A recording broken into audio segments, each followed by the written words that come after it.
Perkenalkan, nama saya Lili Samalinda. Saya adalah CGP Angkatan 11 Kabupaten Aceh Selatan.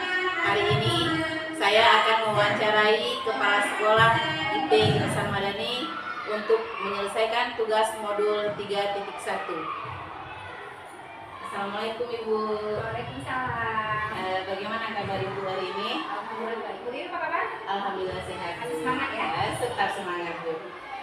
Jadi begini Bu, tadi saya sudah bilang saya hari ini akan mewawancarai Ibu untuk melengkapi tugas saya demonstrasi kontekstual modul 3.1.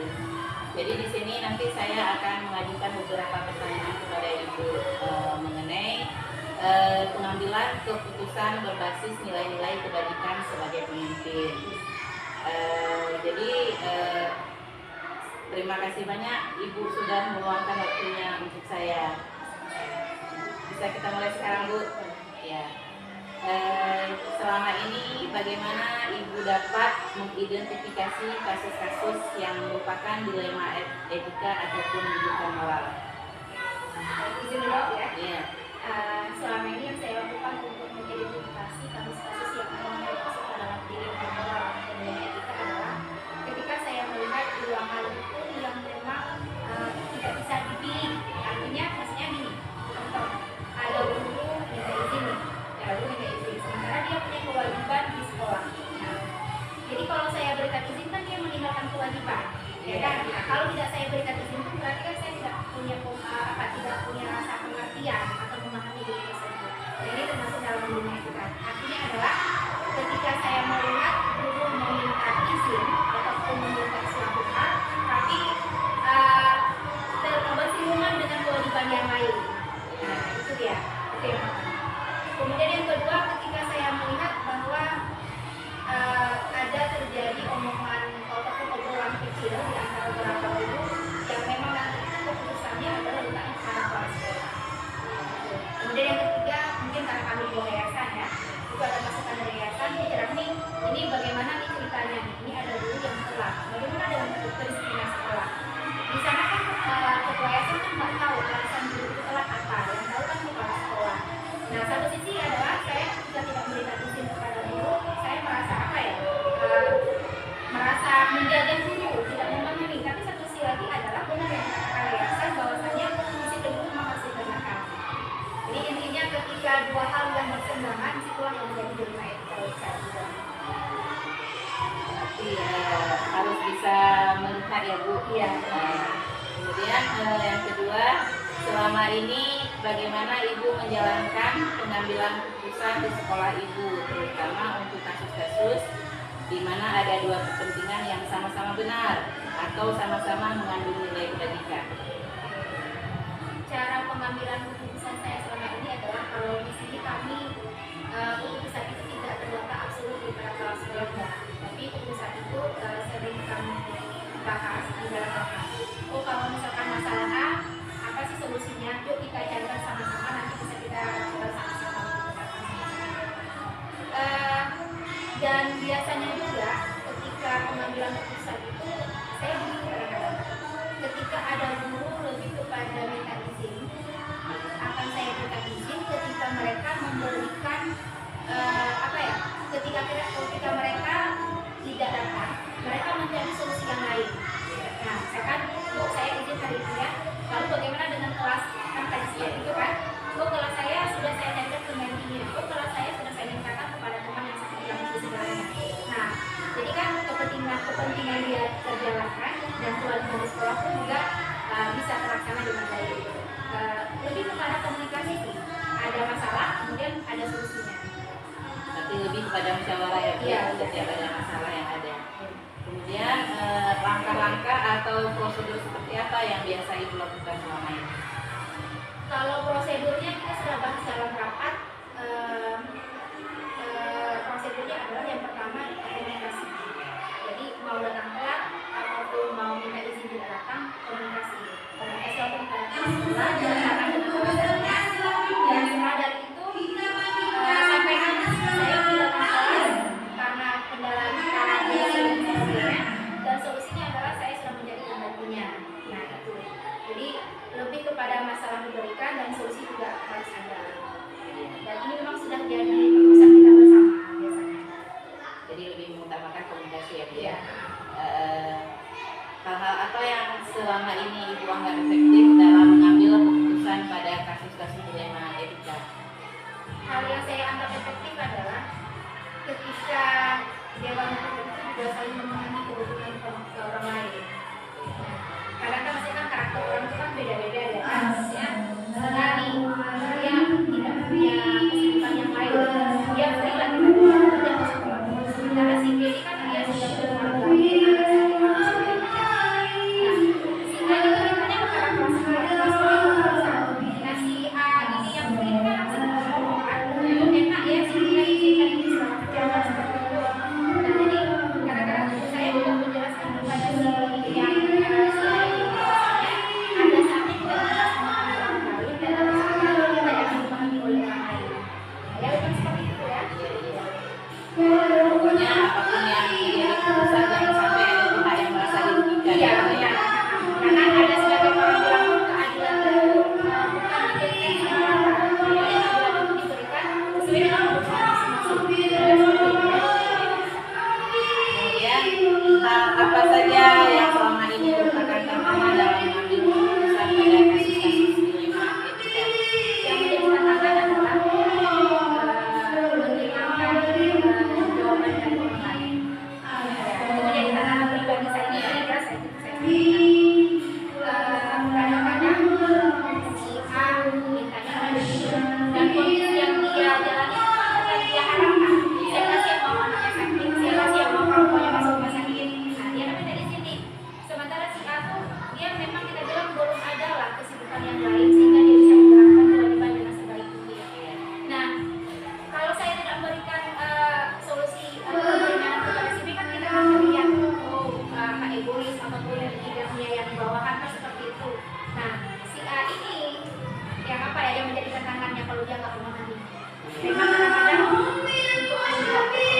membuat orang senang sama kita kesulitan yang kita lakukan. Kita nggak bisa membuat orang senang suka sama kita yang kita Berarti tantangannya adalah nada-nada sumbangnya Iya.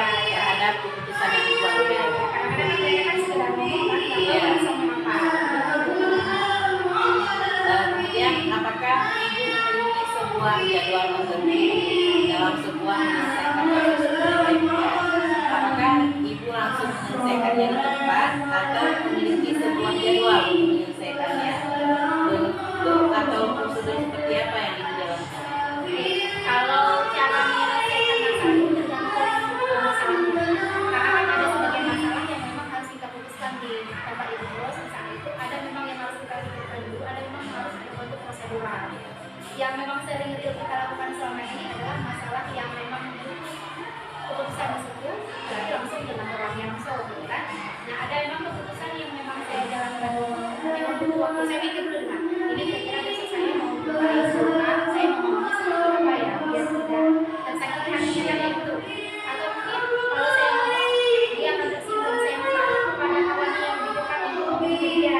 Atau kadang-kadang ada beberapa yang sudah terjadwal, kita bagi dulu yang memang melakukan pelanggaran sudah terjadi 2 kali atau 3 kali, sudah dilakukan sekali, kita ngomong secara personal, pendekatan, tapi ketika kita ajak ke sini dan kita masukkan ke dalam pembicaraan dan ini yang terjadwal.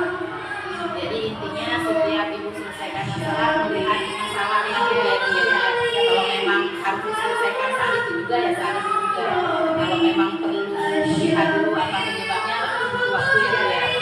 Nah, jadi kemudian adakah seseorang atau faktor-faktor apa selama ini yang mempermudah atau membantu Ibu dalam mengambil keputusan dalam kasus-kasus dilema etika? Yang membantu saya selama ini adalah mungkin karena di sini ada wakil ya, ada wakil berguru dan pekerjaan. Kita di sini memang punya prosedur dengan sama guru, kemudian nanti baru naik kepada kesehatan, kemudian kepada kepala sekolah. Yang membantu saya selama ini itu bukan nanti misalkan ada kawan yang telat misalkan kan, nah itu karena saya minta kepada guru tolong konsultasi dari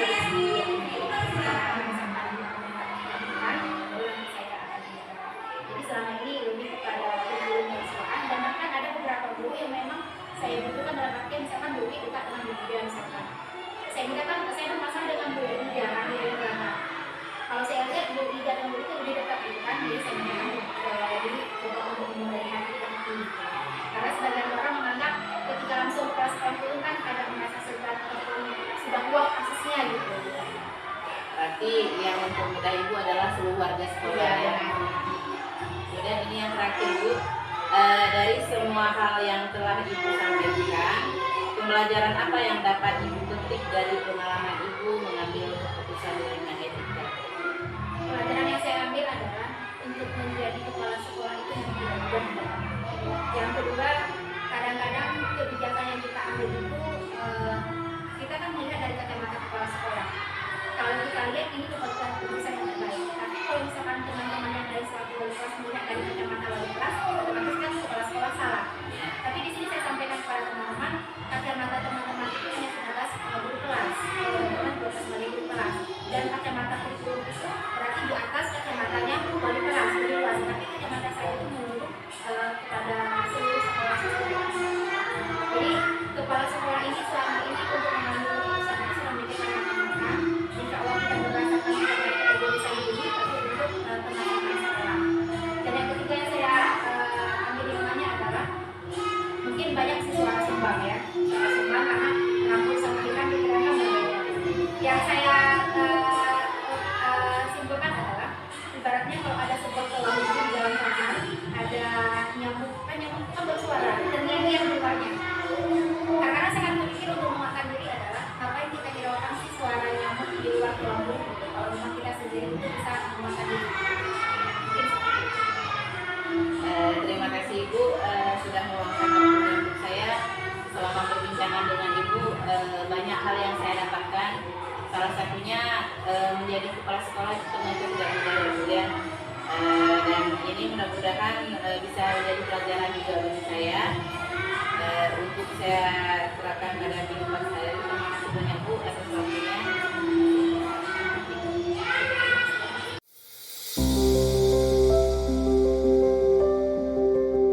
Assalamualaikum Bapak, selamat pagi. Waalaikumsalam, selamat pagi juga Bu. Bagaimana kabarnya Bapak hari ini? Alhamdulillah baik Bu. Bagaimana Bu?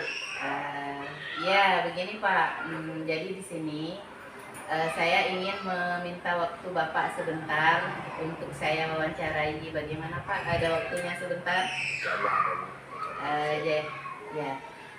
Terima kasih Bapak. Jadi begini, saya adalah anggota CKIP Angkatan 11.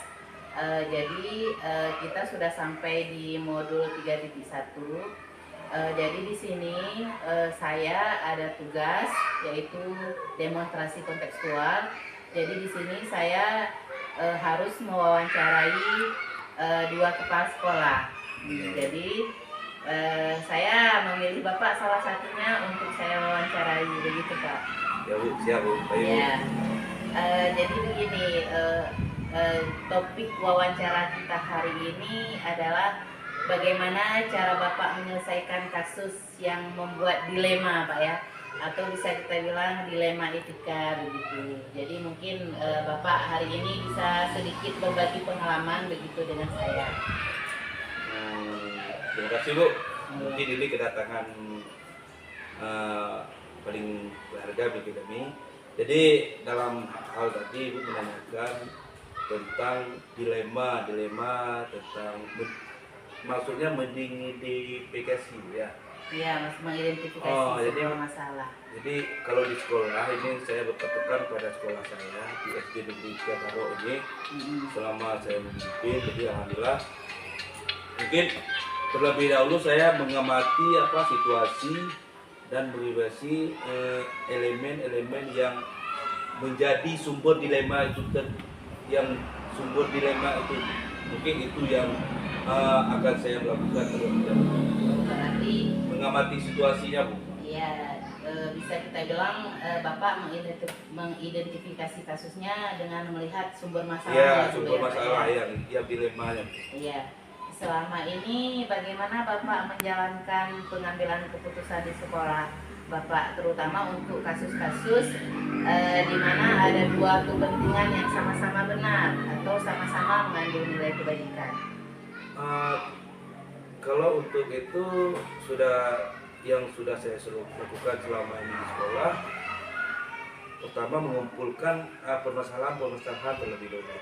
Bisa saya mengetahui ataupun mengumpulkan masalah-masalah yang relevan dan saya mendengar terlebih dahulu daripada semua pihak, bukan satu arah. Jadi saya mendengar terlebih dahulu. Di saat ada permasalahan itu, saya melihat ataupun memahami fakta-fakta permasalahan. Saya melihat dari kedua belah pihak, bukan saya mengambil satu pihak, tidak. Jadi saya baru untuk mengetahui tentang konteks secara keseluruhannya. Ya.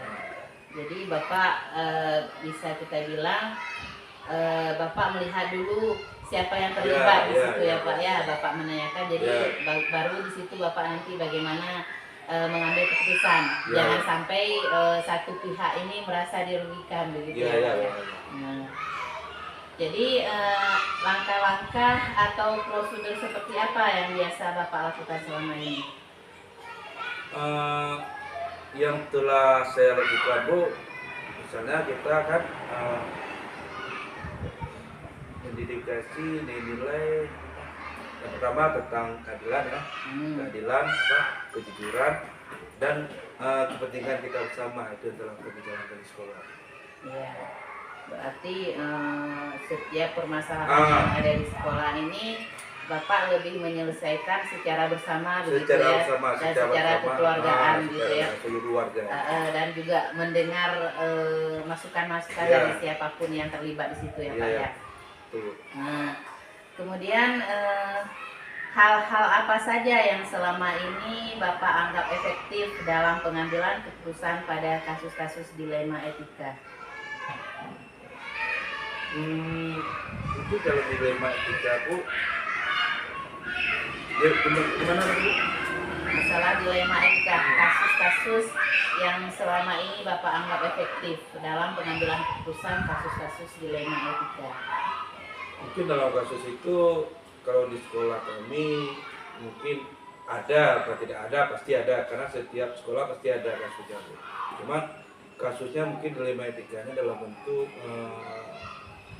mungkin saya harus memilih, mungkin antara ada bawahan saya dengan sesama bawahan saya, bukan dari sisi tua, tapi saya menjadikan dilema artinya satu pihak mengadu kepada saya ini begini Pak, satu pihak mengadu kepada saya begini. Jadi alhamdulillah dengan saya mencari solusi, yaitu dengan cara pendekatan kepada mereka kedua belah pihak, alhamdulillah insyaallah hal-hal ataupun kasus itu bisa terselesaikan. Tanpa ada masalah. Iya, tanpa ada yang merasa tersakiti. Iya, tanpa ada yang tersakiti antara kedua belah pihak. Dan bisa terselesaikan dengan baik ya. Iya. Itu telah terjadi, ada yang terjadi kasus itu di sekolah, tapi insyaallah telah diselesaikan dengan baik. Iya. Hal-hal apa saja yang selama ini merupakan tantangan dalam pengambilan keputusan pada kasus-kasus dilema etika? Kalau kita bicara tantangan tentu banyak ya Bu, karena kita mungkin yang pertama tantangan saya usia ya. Itu yang pertama Bu, usia saya mungkin masih muda, sedangkan yang saya pimpin itu orang yang lebih senior dari saya, itu tantangan utama. Tantangan etika utama sosial saya Bu. Jadi untuk saya menghadapi itu agak susah karena faktor usia. Tapi karena saya melakukan dalam hal jabatan, alhamdulillah yang tantangan itu sudah saya selesaikan. Artinya walaupun berat, tapi dengan tanggung jawab sebagai kepala sekolah bisa saya jalankan dengan pemahaman kepada, walaupun beliau usianya lebih tua. Iya. Tetangga. Iya betul. Apalagi yang senior ini mungkin merasa pengalamannya lebih. Iya, pengalamannya lebih dari saya karena kita. Tapi pada dasarnya kan kita berbicara ini mengenai struktur di sekolah, yaitu kebetulan saya sebagai kepala sekolah. Jadi walaupun saya memberikan pemahaman kepada beliau, walaupun usia saya masih muda, pengalaman masih sedikit, tapi dengan ini tetap berusaha. Artinya apa? Melakukan pendekatan kedua belah pihak tadi. Karena kedua belah pihak ini senior saya Bu.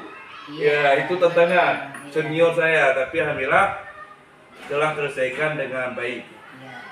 Berarti bagaimana kita memberi pandangan kepada mereka yang kita lakukan ini adalah untuk kebaikan sekolah ya Pak ya. Untuk kebaikan sekolah. Jadi bukan berarti kita tidak menghormati mereka. Iya, betul Pak ya. betul. Jadi apakah Bapak memiliki sebuah jadwal tertentu dalam sebuah penyelesaian kasus dilematika?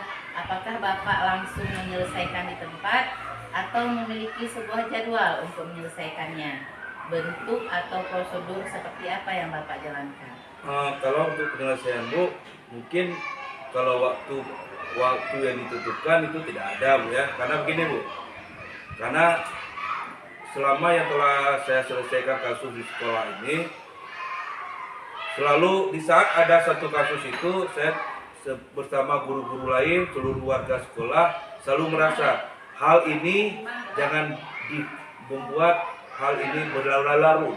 Jadi tetap saya selesaikan langsung bila ada permasalahan tanpa ada jadwal yang harus saya tentukan. Insya Allah untuk permasalahan ini demi kenyamanan di sekolah, demi kenyamanan seluruh warga sekolah, saya harus ada waktu untuk menyelesaikan permasalahan. Berarti setiap ada permasalahan Bapak langsung menyelesaikan terus ya Pak, tanpa menunggu waktu bertele-tele terus berlarut-larut sehingga membuat suasana semakin tidak nyaman ya Pak ya. Berarti Bapak langsung menyelesaikannya di tempat gitu ya. Terus adakah seseorang atau faktor-faktor apa yang selama ini mempermudah atau membantu Bapak dalam pengambilan keputusan dalam kasus-kasus dilema etika? Mungkin faktor yang sangat menentukan yaitu saya mengetahui, saya mempelajari tentang nilai-nilai ataupun prinsip etika yang lebih luas terlebih dahulu. Artinya apa? Saya memahami terlebih dahulu tentang prinsip-prinsip etika yang akan saya jalankan di sekolah saya. Seperti dibilang tadi, kita tidak terlepas daripada kasus yang kita bicarakan tadi di nomor tadi. Bahwasanya bila kasus tersebut kita berlarut-larut kita selesaikan, nanti kasus itu akan terjadi pembegakan. Yang artinya apa? Semakin suasana lebih panas, tidak kondusif lagi di sekolah gitu.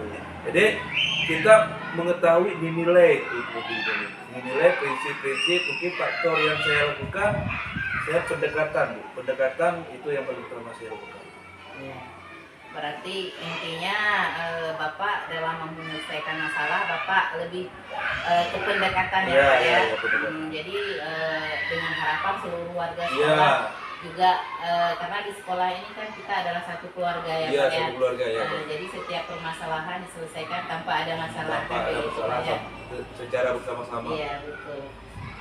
Kemudian dari semua hal yang telah disampaikan, kira-kira pembelajaran apa yang dapat Bapak petik dari pengalaman Bapak mengambil keputusan dilema etika? Ya, pelajaran yang sangat berarti yang selama ini telah kami jalankan di sekolah tentang dilema etika ini Bu, yaitu tadi pemahaman tentang kebersamaan Bu. Artinya bila ada, jadi saya bisa memastikan selama saya bertugas di sini yang di Jakarta ini, karena berasa prinsip ini Bu, jabatan hanyalah sebuah jabatan, tapi pada bukan satu yang harus kita banggakan, tapi pada dasarnya kita harus selalu bersama dengan seluruh warga sekolah dan kita harus bisa menjadi memotivasi diri kita bahwasanya yang kita lakukan itu adalah membutuhkan untuk kenyamanan sekolah, membuat kondusif sekolah. Yang pertama kita memahami tentang apa yang tadi permasalahan kasus-kasus tadi. Dengan adanya kita melakukan pendekatan, kita berikan pemahaman baik guru teman sejawat kita ataupun senior kita tadi yang membuat ada satu kasus, tapi dengan kita melakukan pendekatan, insya Allah hal itu bisa kita selesaikan dengan baik. Mungkin itu sangat pengalaman yang sangat berarti bagi saya selama ini yang telah kami temui kasus-kasus di sekolah. Iya, baik Pak. Dari sekitar hampir 10 menit kita bicara, banyak hal yang saya dapatkan hari ini. Salah satunya adalah setiap ada masalah di sekolah itu yang membuat kita dilema, kita harus mencari jalan keluar itu dengan bermusyawarah ya Pak ya. Iya ya Bu. Dengan apa namanya tidak menyampingkan perasaan orang lain juga, terus kita harus apa namanya melihat sisi baik sisi buruknya sehingga keputusan yang kita ambil tidak membuat orang dirugikan. Dan sejatinya setiap ada masalah itu yang kecil dihilangkan ya Pak, Ya, ya, yang betul. besar dikecilkan, Ya, ya. kan begitu. Jadi saya berpikir nih Pak, ternyata tugas kepala sekolah itu tidak gampang. Ya, apalagi di saat kita dihadapkan kepada pilihan seperti itu ya Pak ya. Ya. Jadi terima kasih banyak atas waktu Bapak hari ini sudah meluangkan waktunya dengan saya sehingga tugas saya bisa terus selesaikan dengan baik. Saya ucapkan terima kasih banyak Pak. Terima kasih. Assalamualaikum warahmatullahi wabarakatuh. Saya